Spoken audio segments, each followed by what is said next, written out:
کیا آپ جانتے ہیں کہ مئی 2025 میں پاکستانی فوج کی جانب سے کیا جانے والا آپریشن جو انڈیا کے خلاف تھا اس کا نام بنیان المرصوص کیوں رکھا گیا؟ کیونکہ مئی 2025 6 اور 7 مئی کی درمیانی شب جب انڈیا نے پاکستانی 5 سائٹس پر سرجیکل سٹرائکس کیں تو ان میں سے بہاولپور کی ایک مسجد جہاں پہ انڈیا نے حملہ کیا، اس مسجد کے محراب پر ایک آیت لکھی ہوئی تھی،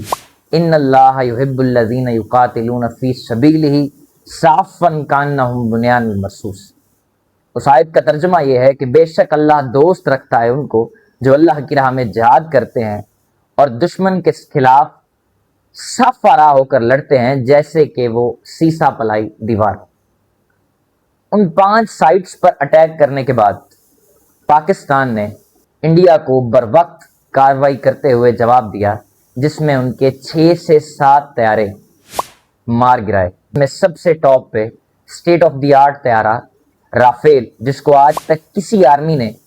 گرایا نہیں تھا، اس کو بھی گرا دیا گیا۔ تقریباً 3 رافیل طیارے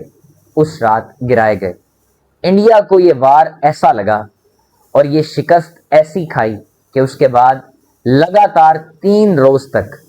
چاہے وہ ڈرونز کے تھرو ہو، چاہے وہ میزائلز کے تھرو ہو، انڈیا پاکستان کے صبر کو بار بار آزماتا رہا۔ لیکن 9 اور 10 مئی کی درمیانی شب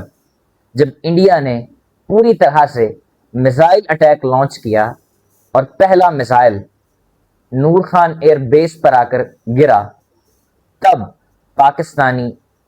فوج کی طرف سے DGISPR نے آ کے ایک بیان دیا کہ now wait for our response. اس کے بعد 10 مئی کی صبح فجر کی نماز کے بعد پاکستانی فوج نے ایک آپریشن لانچ کیا جس کو آپریشن بنیان المرصوص کہا جاتا ہے، جس میں پاکستان نے میزائلز کے ذریعے، JF-17 تھنڈر کے ذریعے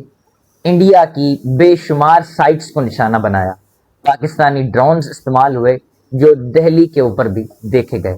انڈیا کی برہموس میزائل کی سٹوریج سائٹ کو ٹارگٹ کیا گیا، اسے مکمل طور پر تباہ کیا گیا۔ انڈیا کا ڈیفنس سسٹم S-400 اس کو تباہ کیا گیا، اور اسی طرح 5 سے 6 سائٹس کو مکمل طور پر تباہ کیا گیا، جس کے بعد انڈیا انٹرنیشنل اسٹیبلشمنٹ کے پاس گیا، امریکہ سے اس نے انٹرونشن کرنے کی درخواست کی اور ٹرمپ آ کے صلح کروانے میں کامیاب ہوا اور یہ جنگ اختتام پذیر ہوئی۔